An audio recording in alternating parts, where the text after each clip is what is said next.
Some recipes you see online live firmly on the side of bait. The last one we did on this channel, ranch pancakes, was most certainly in that category.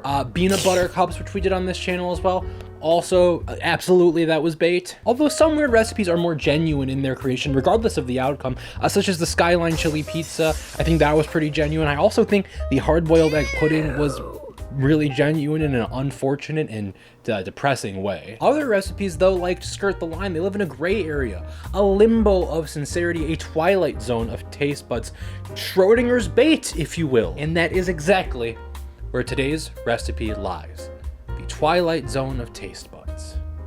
Today's recipe is Doritos casserole. This recipe comes from the account at Food Dudes Cook, which means either they're lying or I'm not a dude. Oh, that's why that's there. Regardless of my dude status, I do know dudes, actually. I have no problem with dudes. Some of my best friends are dudes even. And to my knowledge, none of them have ever eaten a Doritos pie casserole. And if they have, if I'm wrong, shoot me. Kill me. Shoot me in the head and bury me in the ground for my sin of having a little fib. I feel like if you make this recipe, a Mountain Dew sommelier should appear in your kitchen telling you whether it pairs best with the code red Mountain Dew or high voltage. I'm gonna be doing something in this video which I don't usually do in my video, which is adding some things to the recipe ahead of time. And anytime I do add something in the recipe portion, I will make a note on screen of, hey, this is something I made up. They didn't do this. So without further ado, let's get into our ingredients. What's this? Is this what I do now when we go to the ingredients?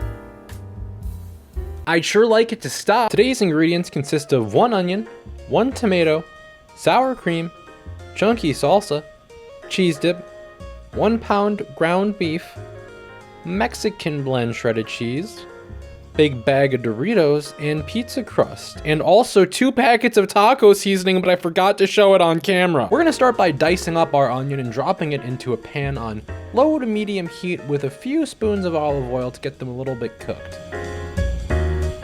Next, we're gonna take on the Herculean task of dicing a tomato with a simple kitchen knife, and just set aside our chopped up tomato for now.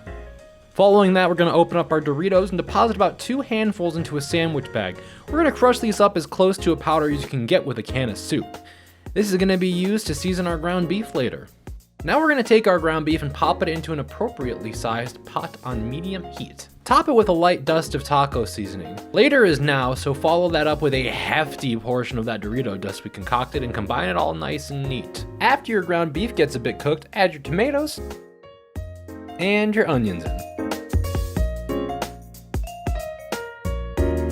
While your ground beef is continuing to cook, come over to your dish and line it with your pizza crust. No, I didn't struggle with this for 5 minutes. That is a weird accusation you're making and definitely not true. Take a few scoops of your salsa and combine it with a few scoops of your cheese dip as well. Listen, should I be surprised that a red thing and a yellow thing made an orange thing?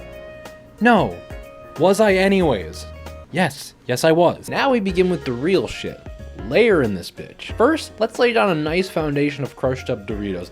I would like to note that these Doritos should not be nearly as finely crushed as the dust we made earlier. On top of that, we got a layer of ground beef, which for some reason they added seasoning on top of in the original video, which seems dumb to me, but we are gonna do that. On top of that, we have a layer of shredded cheese. On top, you get it. Next is the cheese salsa mix.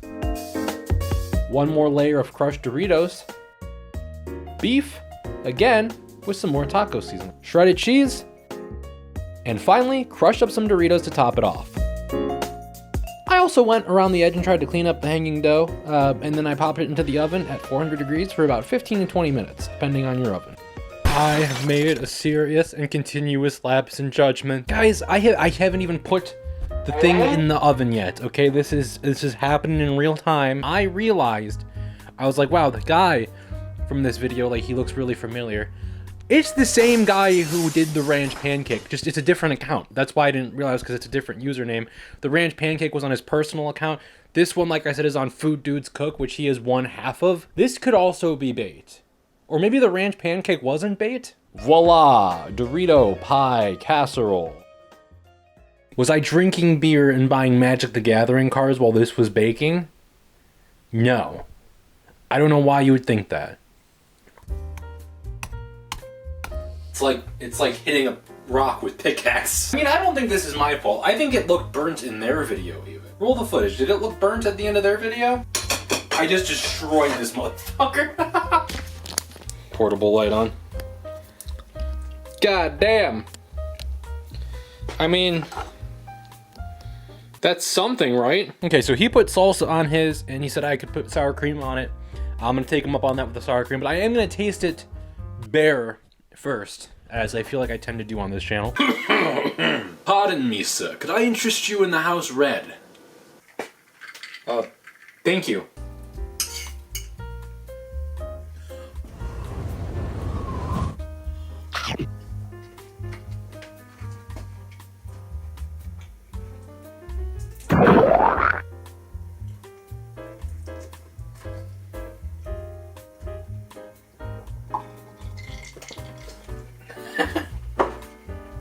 That doesn't pair well at all. Talk about foods that make you sleepy. This is certainly one of them. I think most casseroles fall into this category. You know, being from the Midwest, this kind of casserole slop definitely feels like something someone would have cooked me growing up. I'm honestly kind of surprised they didn't. That doesn't mean it's bad, not by any means. In fact, for the taste score, I'm gonna give this a 9 out of 10. It's pretty damn good. And I think the potential is it could even go higher.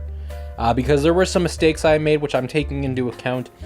Obviously, the issues with getting it out of the pan were because I didn't grease the pan. Bread on top was also burning. I think I would just cut the excess off instead of like knotting it around a little bit. They didn't cut the excess away, but I definitely would next time. Just leads to an uneven cook. The top gets burnt while the middle and sides cook at a normal rate. So, you know, cook it for a little bit less time, grease the pan.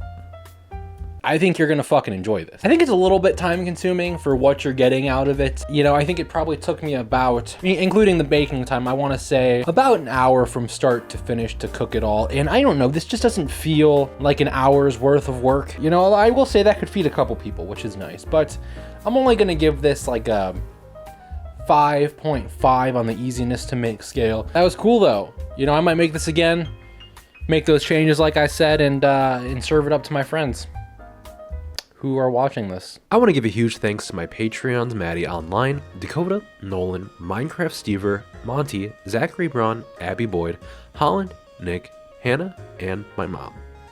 If you want your name read out at the end of this video, subscribe to my Patreon in the link below.